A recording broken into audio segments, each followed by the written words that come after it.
This is VOA News. I'm Marissa Melton.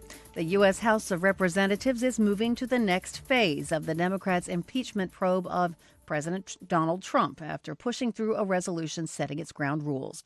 AP Washington correspondent Sagar Meghani has more. Standing next to an American flag poster on the House floor, Speaker Nancy Pelosi billed it as a move to protect the Constitution. What is at stake in all of this is nothing less than our democracy. Saying Congress needs to probe whether the president violated his oath. Democrats insist the process will be fair and transparent, with open hearings and the president's lawyers able to question witnesses.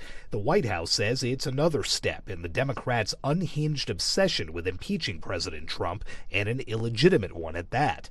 Republicans like Doug Collins are vowing to protect him. Folks, this ain't over. Get ready. The cloud that is dropping will be dropping on their heads. Sagar Meghani, Washington.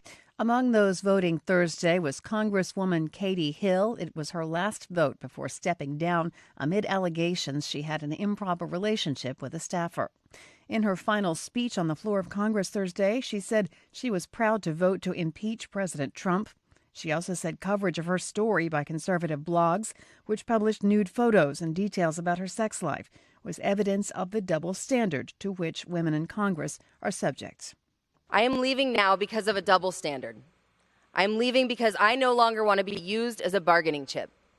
I'm leaving because I didn't want to be peddled by papers and blogs and websites used by shameless operatives for the dirtiest gutter politics that I've ever seen. Hill stepped down in response to ethics rules banning members of Congress from relationships with their employees.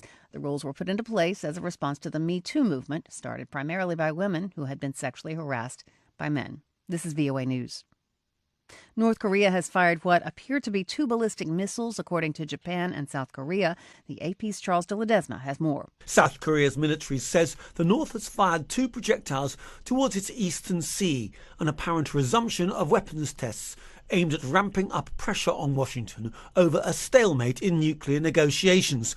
North Korea's latest launch follows statements of displeasure by top government officials over the negotiations with the US and demands that the Trump administration ease sanctions and pressure on Pyongyang.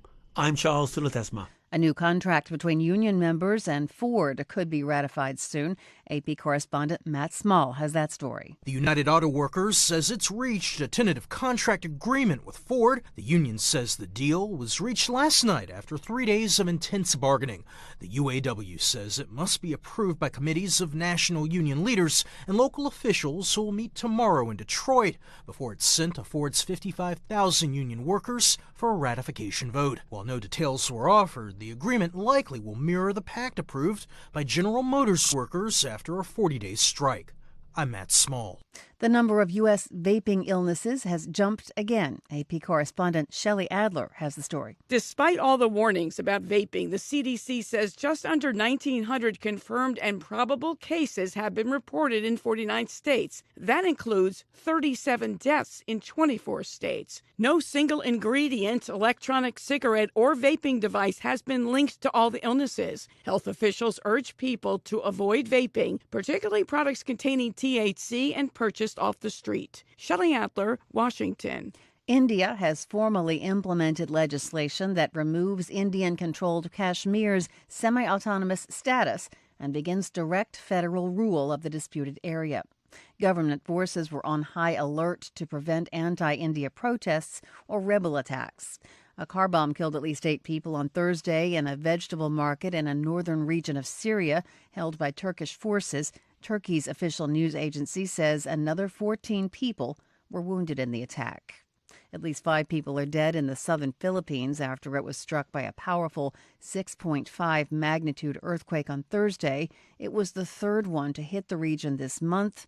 The 2 previous tremors killed a total of 13 people. Hundreds of people were injured and scores of buildings were destroyed or damaged in the previous 2 quakes. And police and protesters engaged in a standoff in Hong Kong's nightlife district on Thursday.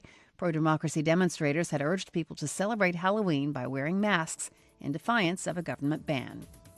I'm Marissa Melton. This is VOA News.